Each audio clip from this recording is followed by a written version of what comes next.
Ça, c'est Bagdad. Je vous avais parlé de la voie de chemin de fer Berlin-Bagdad. Ça, c'est Bagdad, du temps de Charlemagne, ou du temps d'Isnogoud, ça dépend de vos références. Et c'était la Silicon Valley de l'époque.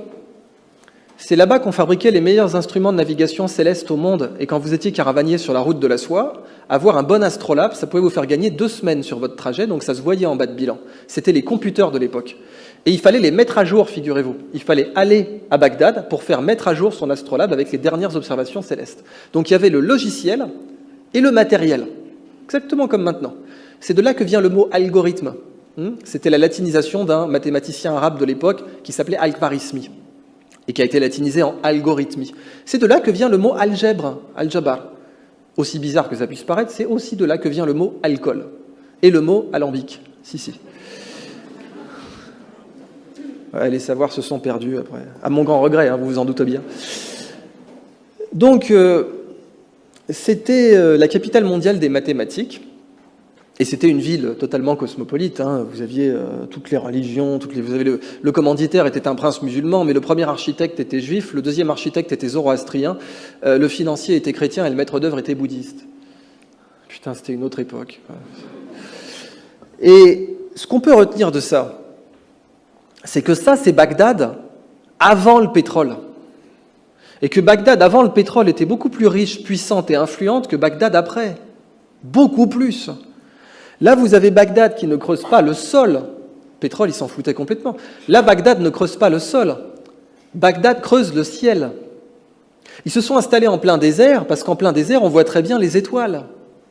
Donc, si vous voulez être la capitale mondiale de l'astronomie, c'est là qu'il faut être. The place to be. Quand on creuse le sol, au bout d'un moment, on touche le fond. Mais quand on creuse le ciel, à quel moment on touche le fond? Alors, vous n'êtes pas obligé de me croire sur parole. Vous pouvez croire la Corée du Sud. Les Coréens exportent plus chaque année que les Russes. Quand j'ai commencé ces confs, ils exportaient 20% de plus. Aujourd'hui, ils exportent 100% de plus que les Russes chaque année.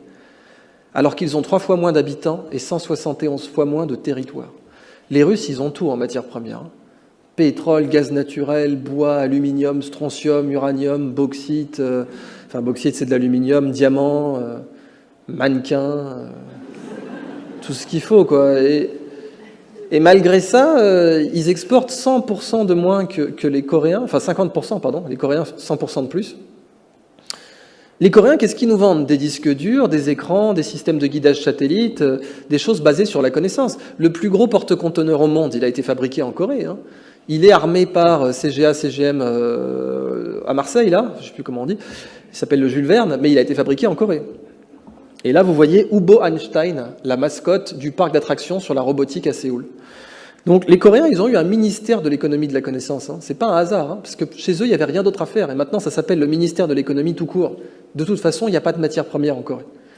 Eh bien, ils ont décidé d'aller taper dans le puits de matière première qui est accessible à tout le monde pour peu qu'on creuse. Et il s'appelle la connaissance. Et il rapporte beaucoup plus.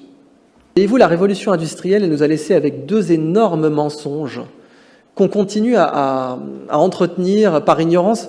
Et ces 2 mensonges, c'est produire ou s'épanouir, il faut choisir. Premier mensonge. Produire ou s'épanouir, il faut choisir.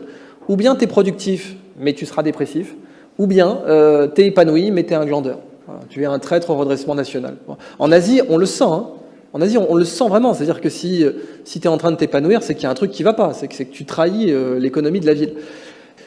Parce que quand vous aimez un domaine, votre capacité à maintenir une attention élevée dessus augmente. Si vous avez 5 heures pour apprendre un dossier et que pour une raison ou une autre, vous êtes amoureux de ce dossier, eh bien vous aurez 5 hâtes. Votre attention sera maximale.